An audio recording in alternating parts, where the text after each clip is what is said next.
امیر اہل سنت سے میرا یہ سوال ہے کہ فی زمانہ مسلمان گناہوں سے نہیں بچ پاتے، تو گناہوں سے بچنے کے لیے کیا کرنا چاہیے ہمیں؟ دراصل یوں سمجھ لو اللہ تعالیٰ بے نیاز ہے، یہ حقیقت ہے۔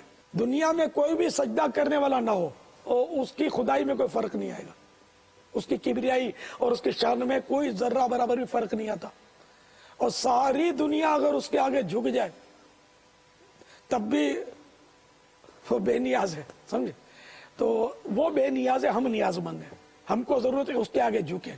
رہا گناہوں کا جہاں تک تعلق ہے تو گناہوں میں اس کی نافرمانی ہے، اور گناہ کروانے کے لیے شیطان اور نفس امارہ اس کو بولتے ہیں، جو گناہوں پر ابھارتا ہے، یہ دونوں بڑی طاقت کے ساتھ بندے کے پیچھے لگے رہتے ہیں گناہ کروانے پر۔ پھر فی زمانہ اس دور میں، پہلے اتنے گناہ نہیں ہوتے تھے، صحابہ کرام کا دور بہت پاکیزہ دور، تابعین کرام میں بھی گناہ کم ہوتے تھے، فاسقین کی تعداد کم تھی، تبع تابعین ان میں بھی فاسقین کی تعداد کم، نیک لوگ زیادہ ہوتے تھے، مسجدیں ان دنوں بھری بھری رہتی تھی۔ لیکن جو پھر وہ دوری ہوتی گئی تو یوں گناہوں کے سلسلے جو بڑھتے گئے، اور اب تو چاروں طرف گناہوں کے اسباب ہیں۔ اصل بندہ کرے کیا، گناہ سے بچے کیسے؟ واقعی یہ بڑا امتحان ہے، بچنا چاہیے، بندہ کوشش کرتا رہے۔ اب جیسے میں کبھی نکلتا ہوں باہر گاڑی میں تو میری کوشش کیا ہوتی ہے کہ میں بعضوں کا توجہ جاتی ہے، ذہن بناتا ہوں کہ کسی عورت پر بے اختیار بھی میری نظر نہیں پڑنی چاہیے، حالانکہ بے اختیار نظر تو معاف ہے نا اگر پڑ گئی تو، اور جبکہ فوراً لوٹا لی۔ اب بے اختیار پڑنے والی نظر کو لوگ روکیں گے تو با اختیار سے بچیں گے نا۔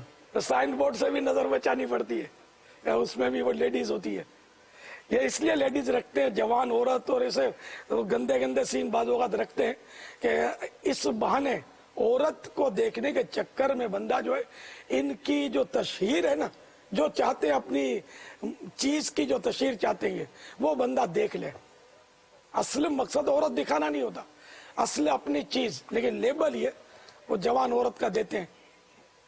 کتنی خیانت ہے یہ، کیا اللہ کو جواب دیں گے کہ یعنی دھڑلے کے ساتھ بدنگاہی کی دعوت دیتے ہیں چاروں طرف بورڈ لگا کر چند سکے کمانے کے لیے۔ حالانکہ یہ 12 گناہوں کی ہلاکت خیزیوں پر، ان کے عذابات پر نظر رکھیں، ان کے عذاب کا مطالعہ کریں، ان کے عذابات کے بیانات جو ہمارے مبلغین کرتے ہیں ان کو سنیں، کہ وی سی ڈی سنیں، مدنی چینل پر اس طرح کے بیانات تشریف لاتے رہتے ہیں ان کو بھی سنیں۔ تو اس طرح بیانات سن کر مطالعہ کر کے جہنم میں لے جانے والے اعمال، یہ ماشاءاللہ بڑی ضخیم کتاب ہے گناہوں کے عذابات پر۔ اس طرح چھوٹے چھوٹے رسالے جو ہیں وہ بھی بڑے زبردست ہے مکتبۃ المدینہ کے، کہ پڑھ کر بعض اوقات آدمی لرز اٹھتا ہے۔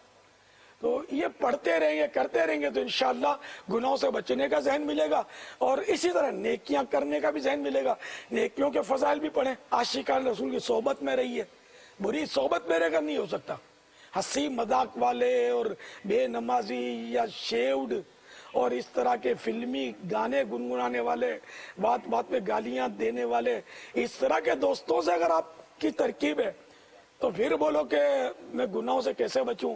تو میں بھی کہوں گا خود کردارا علاج نیست، یعنی اپنے ہاتھ کے کیے کا کوئی علاج نہیں ہے کہ میں ہاتھ پہ اپنے چھری بھی چلاؤں اور کٹے نہیں، اس کا کوئی طریقہ بتا دو تو بھائی چھری کا کام تو کاٹنا ہے، تو بری صحبت کا کام جو ہے نا وہ جہنم میں جھونکنا ہے، تو اس سے تو بچنا ہوگا، بڑا مشکل ہے۔